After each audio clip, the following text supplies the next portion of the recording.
अगर आप अपने विंडोज़ में चाहते हैं कि हमारे विंडोज़ में लिनक्स ऑपरेटिंग सिस्टम भी इंस्टॉल रहे और विंडोज़ भी रहे, तो आप दोनों कैसे कर सकते हैं? क्योंकि जब लिनक्स इंस्टॉल करने की बात आती है, लिनक्स ऑपरेटिंग सिस्टम की बात आती है, तो लोगों के मन में ये धारणा है, ये बिलीव्स है कि वो जो है हैकर लोग इस्तेमाल करते हैं या एडवांस लेवल की चीज़ है, जबकि ऐसा नहीं है। आज ये इस वीडियो को पूरा देख लीजिए, आपको क्लियर हो जाएगा कि एक बेसिक हम आपको बताएँगे कि आप पूरा इंस्टॉल करके दिखाएँगे कि आप जो है लिनक्स ऑपरेटिंग सिस्टम जो है एकदम विंडोज़ जैसे आप इसको कैसे कर सकते हैं, इंस्टॉल कर सकते हैं। तो इसमें हम आपको रूट पार्टीशन, स्वेप पार्टीशन और होम पार्टीशन तीनों को जो है एक बार एग्जांपल से समझा देंगे, जिससे कि आपका डेटा लॉस भी नहीं होगा और एक विंडोज़ में मतलब एक कंप्यूटर में ही आप लिनक्स और विंडोज़ दोनों चला पाएंगे। तो इसको करने के लिए सबसे पहले तो हम आपको सावधानी बता रहे हैं, जिससे कि आपको दिक्कत ना हो और आपका डेटा लॉस ना हो। तो यहाँ पर आपका जितने भी पार्टीशन है, अगर पार्टीशन नहीं है तो पार्टीशन श्रिंक कर लीजिएगा। कम से कम 100 GB का पार्टीशन श्रिंक कर लीजिएगा या 70 GB का कम मत कीजिएगा। तो यहाँ पे हमारे पास दूसरा डिस्क ही है, आप देख पा रहे हैं। तो यहाँ पे जो लोकल डिस्क ई है हमारा, इसमें हमने जो विंडोज़ डाल के रखा हुआ है, जो कि हम चाहते हैं कि इस विंडोज़ को डिलीट कर दें और हम जो है इसमें लिनक्स ऑपरेटिंग सिस्टम इंस्टॉल कर दें। तो सबसे पहले इसको हम अनलोकेटेड स्पेस बनाएंगे, मतलब फ्री स्पेस बनाएंगे और हम सारा काम इसी फ्री स्पेस पे करेंगे, जिससे हमारा 0% डेटा लॉस हो। ठीक है, हमारा डेटा लॉस की संभावना ना हो। तो सबसे पहले जो दिस पीसी है, यहाँ पे राइट क्लिक करेंगे और मैनेज पर ले चलेंगे। ये अभी आप देख पा रहे हैं मैं विंडोज़ इस्तेमाल कर रहा हूँ। ठीक है, तो विंडोज़ में ही मैं ये पहले काम कर लेता हूँ, उसके बाद मैं बूटेबल पेन ड्राइव आपको लगाऊंगा। यहाँ पे क्या है कि स्टोरेज पे क्लिक किया, हमने डिस्क मैनेजमेंट पे आ गए। अब कौन सा डिस्क हमें फॉर्मेट करना था? डिस्क ई वाला, जिसमें हमने विंडोज़ रखा हुआ था। इसको हम राइट क्लिक करेंगे, इसको हम डिलीट कर देंगे। जैसे ही डिलीट करेंगे, ये हमारा डिस्क जो है ये अनलोकेटेड डिस्क में चला जाएगा इस प्रकार से। ठीक है, ये अनलोकेटेड डिस्क में चला गया। अब हमारा जो है इसी फ्री डिस्क पे हम जो है अपना इंस्टॉल करेंगे लिनक्स ऑपरेटिंग सिस्टम। तो चलिए शुरू करते हैं। हमारे पास यहाँ पे आप देखेंगे लिनक्स ऑपरेटिंग सिस्टम का जो है बूटेबल डिवाइस है, यहाँ पे बूटेबल फ्लैश ड्राइव है। तो हम इसको जो है अपने मदरबोर्ड से कनेक्ट करने वाले हैं, इंसर्ट करने वाले हैं। उसके बाद मैं आपको आगे की स्क्रीन दिखाता हूँ। दोस्तों, यहाँ पे हम अपने कंप्यूटर का पावर बटन ऑन कर रहे हैं, दबा रहे हैं। उसके बाद हम बायोस मेन्यू के लिए डिलीट बटन प्रेस करेंगे। ये जेब्रॉनिक्स का मदरबोर्ड है, तो हम डिटेल यहाँ डिलीट बटन दबा रहे हैं और यहाँ पे चलते हैं बूट मेनू में। तो आप यहाँ पे देख सकते हैं हमारे पास दो बूट मैनेजर हैं, क्योंकि हमने दूसरे वाले को भी रखा हुआ था बूट मैनेजर को। तो लेकिन हमें यहाँ पे तीसरा वाला ऑप्शन UFI जो हमारा बूट मैनेजर, इसको हमें फर्स्ट प्रायोरिटी पे रखना है। इसको हमने ऐसे कर दिया। उसके बाद इसको जो है F10 करेंगे और यस करेंगे। तो अभी क्या है कि हमारा जो है यहाँ पे ऑप्शन आ गया है कि ट्राई और इंस्टॉल उबुंटू। तो यहाँ पे सेफ ग्राफिक्स वाला ऑप्शन हम सेलेक्ट कर लेंगे, क्योंकि वहाँ पे 2 ऑप्शन आता है। यहाँ पे आपका सेफ रहेगा, ग्राफिक्स में ही होगा।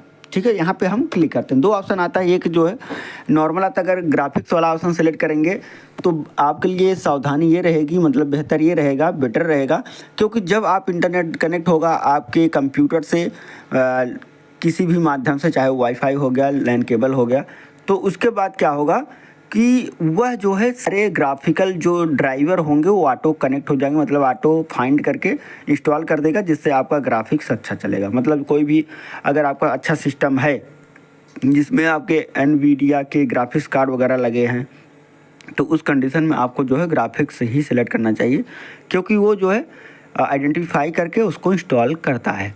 तो यहाँ पे आप देख पा रहे हैं कि क्या होगा, हमारा जो है उबुंटू जो है इंस्टॉल हो रहा है प्रॉपर, मतलब ये बूटिंग ले रहा है। अभी आगे हम देखेंगे इसमें क्या क्या सावधानी बरतनी चाहिए, जिससे कि हमारा डेटा लॉस ना हो। उसमें क्या है, संभावना होती है कि आपका डेटा लॉस की, अगर आप एक एक्सपर्ट हैं तो आप मेन पार्टीशन में जितने फ्री स्पेस होगा उसका इस्तेमाल करके आप उसमें से श्रिंक करके आप मेन पार्टीशन से भी बना सकते हैं।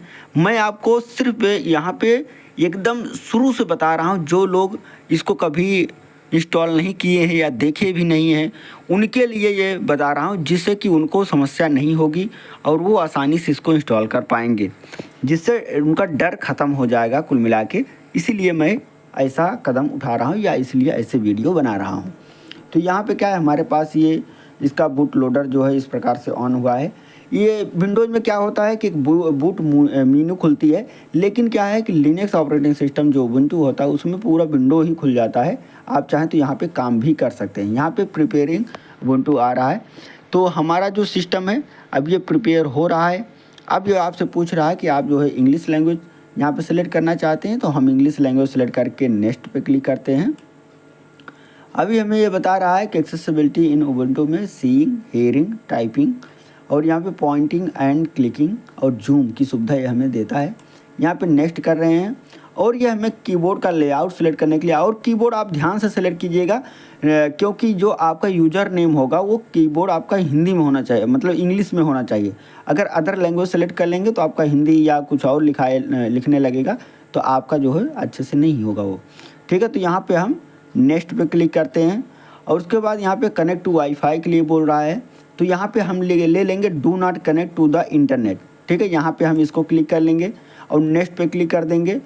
अब यहाँ पे हमारे पास दो ऑप्शन आ रहा है, इंस्टॉल उबुंटू और ट्राई उबुंटू। ट्राई उबुंटू करेंगे तो हम जो है उबुंटू के सॉफ्टवेयर पर डायरेक्ट काम कर पाएंगे अपने पेन ड्राइव पर ही, और यहाँ पे इंस्टॉल करेंगे तो ये हमारे सिस्टम में इंस्टॉल होगा। तो यहाँ पे हम इंस्टॉल पे क्लिक कर रहे हैं और नेक्स्ट पे क्लिक कर रहे हैं। अब यहाँ पे एक ऑप्शन है हमारे पास interactive installation for user who want to be guides step by step through the installation. ठीक है, अभी क्या है कि यहाँ पे अगर हम ये वाला ऑप्शन सेलेक्ट करेंगे तो हम जो है स्टेप बाय स्टेप कर सकते हैं।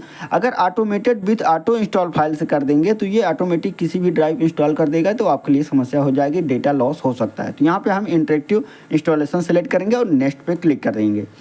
और यहाँ पे क्या है कि दूसरा ऑप्शन आ रहा है कि just the essentials web browser and basic utilities, और यहाँ पे क्या है कि an offline friendly selection of office tool utility web browser हम डिफ़ॉल्ट ले लेते हैं यहाँ पे, और उसके बाद हम यहाँ पे नेक्स्ट पे क्लिक करते हैं। अब हमारे पास यहाँ पे ऑप्शन आ रहा है download and install support for additional media format, install third party software for graphic and wifi hardware. ठीक है, तो हम ये पहला वाला ऑप्शन सेलेक्ट करेंगे क्योंकि हमने एनवीडिया का ग्राफिक्स कार्ड लगाया हुआ है जिसमें हमें दिक्कत ना हो। ठीक है, तो यहाँ पे हम ये वाला ऑप्शन भी सेलेक्ट कर लेंगे जिससे कि हमारा सारा सॉफ्टवेयर सब चले। देखो यहाँ पे लिखा है including but not limited to Nvidia driver and similar. ठीक है, मतलब जो ग्राफिक्स ड्राइवर हैं वो एनवीडिया तक ही सीमित नहीं रहेंगे, और भी जो ड्राइवर होंगे वो सब आ जाएंगे इसमें। और यहाँ पे जो है फाइल सपोर्ट जो आपका करेगा MP3, MP4 के अलावा भी जितने भी मीडिया फॉर्मेट होते हैं सारे को सपोर्ट करेगा, ये इंस्टॉल कर देगा। तो हम यहाँ पे नेक्स्ट पे क्लिक करते हैं। अभी नेक्स्ट पे क्लिक कर रहे हैं तो यहाँ पे थोड़ा सा ये सर्वर जो है यहाँ पे घूम रहा है, और उसके बाद यहाँ पे आपको ध्यान देना है। अब आपको यहाँ पे फोकस हो जाना है। यहाँ पे इंस्टॉल उबुंटू यहाँ पे नहीं करना है, आपको मैनुअल इंस्टॉलेशन पे क्लिक करना है। यहाँ पे मैनुअल पे क्लिक करेंगे और यहाँ पे नेक्स्ट पे क्लिक करेंगे। अब हमारे पास जो है यहाँ पे जो हमारा डिस्क है वो हमारे पास दिखा रहा है कि हमारे पास क्या लगा है क्या नहीं है। सारा डिस्क हमारा यहाँ पे दिख रहा है, जिससे कि हम नया पार्टीशन क्रिएट करके उसको बना सकते हैं और दिक्कत वाली बात कोई ना हो। ठीक है, तो यहाँ पे सबसे पहले जो हमें किस पे काम करना है, फ्री स्पेस जो आपका दिख रहा है हम इस पर क्लिक करेंगे। तो ये फ्री स्पेस सेलेक्टेड हो गया हमारा। 237 GB हमने फ्री रखा हुआ था, अनलोकेटेड में रखा हुआ था, उसी को हम यहाँ पे सेलेक्ट कर रहे हैं। अब दूसरा हम यहाँ पे क्या करेंगे कि प्लस करेंगे, और यहाँ पे प्लस करने के बाद हमें जो है पूरे को नहीं सेलेक्ट करना है। यहाँ पे हम जैसे हमारा 237 GB का है, तो आपको ये डिसाइड करना है कि आप कितने GB का इसमें जो है स्पेस बना रहे हैं या कितने GB का इसमें पार्टीशन रखना चाहते हैं। तो सबसे पहले हम इसमें 50 GB का या 60 GB का हम स्टोरेज बना लेते हैं रूट के लिए। ठीक है, यहाँ पर से 60 GB सेलेक्ट कर लेते हैं और यहाँ पे पॉइंट को हम माइनस करते हैं। ठीक है, ये सिंबल जो है आपका, ये आपका है, ये रूट के लिए होता है, ये रूट को दर्शाता है। तो यहाँ पे हमने ये और इसको यूज्ड एंड इसको यही रखना है, ext4 ही रखना है। तो आपको जो है इस पर कन्फ्यूज नहीं होना है। ठीक है, तो यहाँ पे यही रखना है और इसको हमने 60 GB बना लिया है। ठीक है, अगर आप चाहें तो यहाँ पे आप यहाँ पे कन्वर्ट के जो है यहाँ पे बिट KB MB GB जो है यहाँ पे 60,000 MB बराबर हमने लिखा है। तो अगर आप चाहें एग्जैक्ट वैल्यू लेना चाहते हैं तो यहाँ पे आप GB सेलेक्ट करके 60 GB यहाँ पे ले सकते हैं इस प्रकार से। ठीक है, अगर हम इसको कन्वर्ट करें MB में तो ये 60,000 GB हो गया। तो यहाँ पे हमें क्या है 60 GB हमने बनाया हुआ है। माउंट के लिए हमने माउंट पॉइंट को रूट रखा है, रूट मतलब स्लैश लगा देंगे, रूट पे काम करेगा। अब हम क्या करेंगे, इसको ओके करेंगे। अब हमें क्या है कि हमारे पास रूट बन गया। अब हमारे पास जो फ्री स्पेस था फिर से हम इसको सेलेक्ट करेंगे। अब इसको हम फिर से प्लस पे क्लिक करेंगे।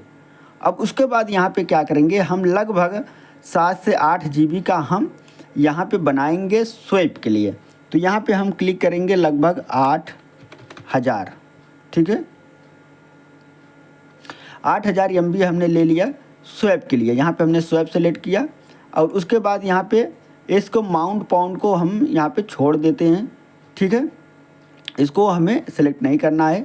और यहाँ पे हम जो है इसको ओके कर देंगे। यहाँ पे हमने जैसे ही ओके किया हमारा दूसरा पार्टीशन में बन गया। अब हमारे पास जो है 169 GB का होम पार्टीशन है, मतलब इसको हम होम पे बनाएंगे। और होम के लिए तो यहाँ पे जिसमें हम डेटा वगैरह अपना रखेंगे इसको हम टोटल ही ले लेते हैं। यहाँ पे क्लिक किया फ्री स्पेस पे और हमने प्लस पे क्लिक किया और इसको जो है टोटल ही सिलेक्ट रखते हैं। और यहाँ पे हम होम सेलेक्ट कर लेते हैं यहाँ पे, ठीक है, इसको होम पे सिलेक्ट किया और उसके बाद ओके कर दिया। अब हमारा ये रेडी है, बन के तैयार हो गया है पूरी तरह से। अब हम डायरेक्ट यहाँ पे नेक्स्ट पे क्लिक करेंगे। अब आपसे ये आपका यूज़र नेम पूछ रहा है, तो यूज़र नेम में हम अपना नाम यहाँ पे लिख देते हैं। आपको नाम जो है शॉर्टकट में ही रखना है जिससे कि आपको दिक्कत ना हो, ठीक है। यहाँ पे हमने कंप्यूटर का नाम जो है यहाँ पे हम अंबिका राही दे देते हैं, ठीक है। और यूज़र नेम को हम राही रखते हैं और अपना पासवर्ड जो है यहाँ पे क्रिएट कर लेते हैं। और ध्यान रहे यही पासवर्ड आपको लॉगिन करते समय भी इंटर करना रहेगा, नहीं तो आपका पूरा इंस्टॉलेशन वेस्ट हो जाएगा, ठीक है। तो हमने पासवर्ड यहाँ पे इंटर कर लिया, यूज़र नेम राही रखा है और उसके बाद हम नेक्स्ट पे क्लिक करते हैं। अब यहाँ पे आपको लोकेशन सेलेक्ट करने में अगर दिक्कत हो रही तो सबसे आसान मैं आपको बताता हूँ। अगर आप इंडिया से हैं तो आप जो है मैप पे देखिए कि इंडिया कहाँ पे है। देखो यहाँ पे इंडिया है, हमने यहाँ पे डायरेक्ट इंडिया पे क्लिक किया, हमारा एशिया कोलकाता ऑटोमेटिक ले लिया यहाँ पे मुंबई, ठीक है। तो हमें कुछ करने की ज़रूरत नहीं पड़े, भरने की ज़रूरत नहीं, टाइम जोन भी हमें सेलेक्ट करने की ज़रूरत नहीं पड़ी, ये ऑटोमेटिक डिटेक्ट कर लिया। इसी तरीके से आप अदर कंट्री से हैं तो आप उस कंट्री का नाम यहाँ पे मतलब क्लिक कर देंगे, आपको पता होगा कि मैप लोकेशन पर कहाँ है, तो आपको ज़्यादा आसान रहेगा। तो यहाँ पर हमने नेक्स्ट पे क्लिक किया। अब हमारे पास आ रहा है कि हमारे पास जो सिलेक्शन है यहाँ पे मैनुअल इंस्टॉलेशन हो रहा है और यहाँ पे माइक्रोसॉफ्ट का जो रिजर्व था यहाँ पे पार्टीशन अनचेंज हुआ है, कोई भी हमने चेंजेस वगैरह नहीं किया है। आप देख सकते हैं यहाँ पे सब कुछ परफेक्ट है, विंडोज़ बूट मैनेजर भी एकदम ओके है। हमने सिर्फ फ्री स्पेस पे काम किया है जिस पार्टीशन में हमने यहाँ पे लगाया हुआ है, बाकी सारे को अनचेंज रखा है, मतलब कि डेटा हमारा नहीं उड़ा है, नहीं डिलीट हुआ है। तो अब हम डायरेक्ट यहाँ पे इंस्टॉल पे क्लिक करेंगे। अब ये जो है कॉपी होने में थोड़ा सा समय लेगा, कॉपी होने में 10 से 15 मिनट 20 मिनट भी लग सकते हैं। आपके टोटल इंटरनेट स्पीड रैम पे ऊपर ये डिपेंड करता है कौन सी आप SSD या फिर आप जो है क्या इस्तेमाल कर रहे हैं, तो उस हिसाब से ये आप इसको होने दीजिए। उसके बाद जो है अगला स्टेप को मैं आपको दिखाता हूँ। लिनक्स ऑपरेटिंग सिस्टम जो है प्रॉपर जो है यहाँ पे पूरी तरह से इंस्टॉल हो गया है। अब हमें बता रहा कि आप जो है अपनी USB लगाए हैं उसको निकाल लीजिए और सिस्टम को रिस्टार्ट कर दीजिए। तो दोस्तों हमारा जो लिनक्स ऑपरेटिंग सिस्टम है प्रॉपर यहाँ पे पूरी तरह से इंस्टॉल हो गया है, आप देख सकते हैं। और यहाँ पे क्या है हमें यूज़र नेम जो हमने लिखा था वो है और उसके बाद यहाँ पे हम अपना पासवर्ड, आपको मैंने बताया था कि पासवर्ड आपको वही रखना है क्योंकि लॉगिन पासवर्ड आपका यहाँ पे मांगता है। तो जैसे हमने इंटर किया लॉगिन पासवर्ड, हमारा जो सिस्टम है ओपन हो गया है। और मैं आपकी जानकारी के लिए बता दूँ कि जो मैं उबुंटू इंस्टॉल किया हूँ आपको दिखाने के लिए, ये मैं SSD में नहीं किया हूँ, ये मैं हार्ड डिस्क में किया हूँ, ठीक है। इसकी वजह से थोड़ा स्लो है लेकिन आप उसके लिए निश्चिंत रहिए, प्रॉपर अच्छी तरीके से वर्क करेगा क्योंकि मैं हार्ड डिस्क को ठीक करके मतलब उसका हेल्थ सही है और अच्छे से वर्क भी करेगा। तो यहाँ पे आप देख सकते हैं मेरे दोनों डिस्प्ले में यहाँ पे आ गए हैं। तो अभी आप जो है इसको मैं आगे इंस्टॉलेशन वगैरह कोई सॉफ्टवेयर वगैरह कुछ होगा तो मैं आपको बताऊँगा। बाकी यहाँ पे कुछ अगर जानना चाहते हो तो आप कमेंट कीजिएगा, उसका उत्तर हम ज़रूर देंगे। मिलेंगे नेक्स्ट वीडियो में, तब तक के लिए जय हिंद।